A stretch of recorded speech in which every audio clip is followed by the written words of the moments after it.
시편 143편 1절부터 12절을 읽겠습니다. 주님, 내 기도를 들어주십시오. 애원하는 내 소리에 귀를 기울여 주십시오. 주님의 진실하심과 주님의 의로우심으로 나에게 대답해 주십시오. 살아있는 어느 누구도 주님 앞에서는 의롭지 못하니 주님의 종을 심판하지 말아 주십시오. 원수들이 내 목숨을 노리고 뒤쫓아와서 내 생명을 땅에 지리겨서 죽은 지 오래된 사람처럼 흑암 속에서 묻혀 살게 하였습니다. 내 기력은 약해지고 놀란 심장은 박동조차 멎어버렸습니다. 내가 옛날을 기억하고 주님의 그 모든 행적을 돌이켜보며 주님께서 손수 이루신 일들을 깊이 생각합니다.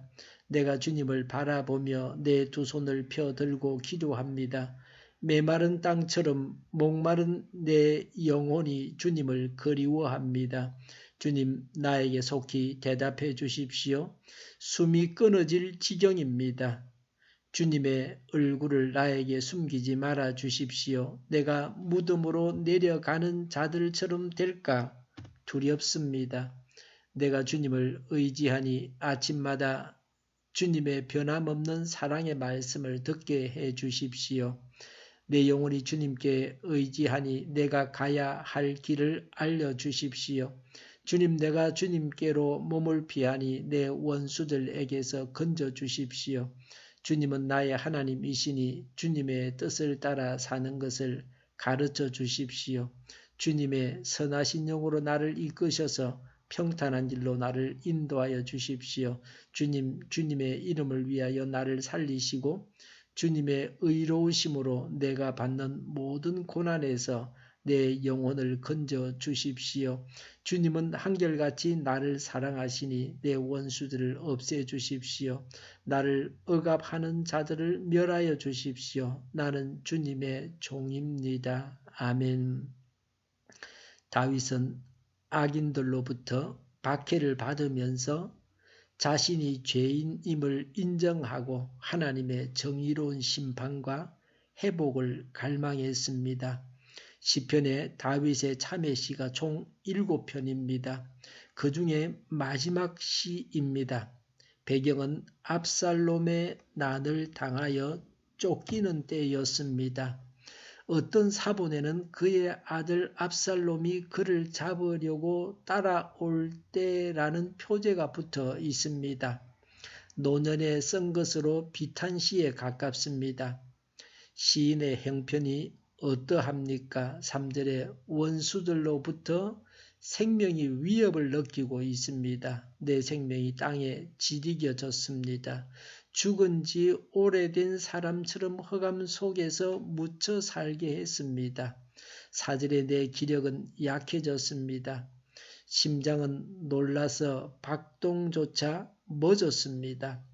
기도합니다. 6절에 두 손을 펴들고 기도합니다. 라고 했습니다. 하나님께 항복합니다. 간절합니다. 6절에 메마른 땅처럼 목마른 내 영혼이 주님을 그리워합니다. 라고 했습니다. 갈급해합니다. 주님은 문제의 해결자이십니다. 1절과 2절에 주님의 진실, 주님의 의로 내 기도에 대답해 주십시오 라고 합니다. 다윗은 자신의 행위에 근거하지 않았습니다. 하나님의 진실과 의로우심과 12절에 나오는 하나님의 사랑에 근거해서 기도하고 있습니다. 우리는 자신이 기도할 만한 자격이나 권리가 있어서 기도한다고 생각하지 않습니까? 우리의 기도는 전적으로 하나님의 성품이나 약속에 호소해야 합니다. 7절에 나에게 속히 대답해 주십시오. 숨이 끊어질 지경입니다. 라고 했습니다. 속히 응답해 주십사고 재촉합니다. 재촉은 불신앙으로 인한 조급함이 있습니다. 또 한 경우는 하나님의 사랑과 구원에 대한 열렬한 갈망으로 인한 조급함이 있습니다. 7절에 주님의 얼굴을 나에게 숨기지 말아 주십시오. 내가 죽을까 두렵습니다. 라고 했습니다. 하나님만이 구원자이십니다. 2절에 산 사람은 누구도 의롭지 못하니 주님의 종을 심판하지 말아 주십시오. 라고 했습니다. 죄를 인정했습니다. 8절에 내가 주님을 의지하니 아침마다 주님의 변함없는 사랑의 말씀을 듣게 해 주십시오. 라고 했습니다. 한 목사님이 신방 예배를 마친 다음에 한 여자 성도님에게 물었습니다. 잠자리에 들기 전에 기도하고 말씀을 묵상하십니까? 그러자 그 여성도는 목사님께 자기 믿음을 증명할 수 있는 좋은 기회라고 생각을 하고 자기 아들을 불렀습니다. 얘야, 저 건너방에 가서 아빠, 엄마가 언제나 읽고 있는 큰 책 있지? 그것을 얼른 가져오너라. 그러나 아들이 가져온 것은 커다란 요리책과 여행 가이드북이었습니다. 실은 가정용 큰 성경이 있기는 했지만 평소에 읽지를 않았습니다. 그런데 우리들도 성경은 교회 갈 때만 필요한 것이 되지는 않았습니까? 주야로 그 말씀을 묵상하여 항상 옆에 두고 읽어야 할 책이 성경입니다. 비천은 말하기를 그대는 아침의 첫 시간을 하나님의 품에 바치고 복의 세례를 먼저 받으라고 했습니다. 8절에 내 영혼이 주님께 의지하니 내가 가야 할 길을 알려주십시오 라고 했습니다. 10절에 주님의 뜻을 따라 사는 길을 가르쳐 주십시오. 주님의 선하신 영으로 나를 이끄셔서 평탄한 길로 나를 인도하여 주십시오 라고 했습니다. 하나님의 뜻을 깨달아 순종하는 것을 배우기를 원했습니다. 우리는 어려울 때 어떻게 기도합니까? 어려운 때일수록 더욱 하나님을 바라보는 믿음을 가져야 합니다. 성령님의 인도를 받아서 하나님의 뜻을 행해야 합니다. 11절에 주님의 이름을 위하여 나를 살리시고 라고 했습니다. 죽음과 같은 고통을 당하고 있습니다. 그래서 살아 있음에도 불구하고 살려주십사고 구합니다. 11절에 주님의 의로우심으로 내가 받는 모든 고난에서 내 영혼을 건져 주십시오 라고 했습니다. 우리도 이와 같이 기도할 수 있습니다. 지금 내가 받는 고통에서 건져 주십사고 기도할 수 있습니다. 국가적으로, 전 세계적으로 우리가 이렇게 기도해야 합니다.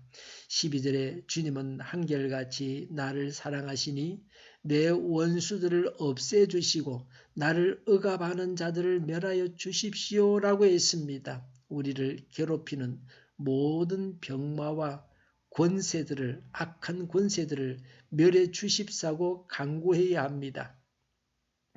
시인은 자신을 어떤 자라고 합니까? 12절에 나는 주님의 종입니다 라고 했습니다.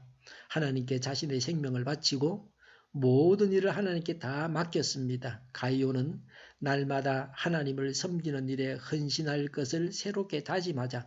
하나님의 능력 안에서 하나님의 뜻을 준행할 것을 새롭게 서약하자.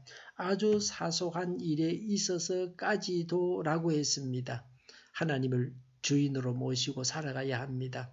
하나님의 종이라고 고백하면서 하나님께 간구해야 합니다. 기도하겠습니다. 하나님을 주인으로 모시고 하나님의 뜻대로 하나님의 종으로 살아가기를 원합니다. 그렇게 되게 하여 주시옵소서. 정의가 강물처럼 흘러가는 나라와 사회가 되게 하여 주시옵소서. 코로나19 확진자가 나오지 않게 하시며 종료되게 하여 주시옵소서. 외국에서 유입되어서 지역 감염이 일어나지 않도록 철저하게 막아주시옵소서. 의료진이 감염되지 않게 하시며 백신과 치료제가 신속하게 나오게 하여 주시옵소서. 우리 동일교회가 만군운집하게 하여 주시옵소서. 예수 이름으로 명하노니 모든 병만은 물러가고 몸의 모든 부분들을 온전하게 될지어다. 신유의 기적을 베푸셔서 지금도 저희의 질병을 고쳐 주시옵소서. 저희와 교회와 이 나라 이민족을 지구상에 있는 모든 사람들을 주님께서 불쌍히 여겨 주시옵소서.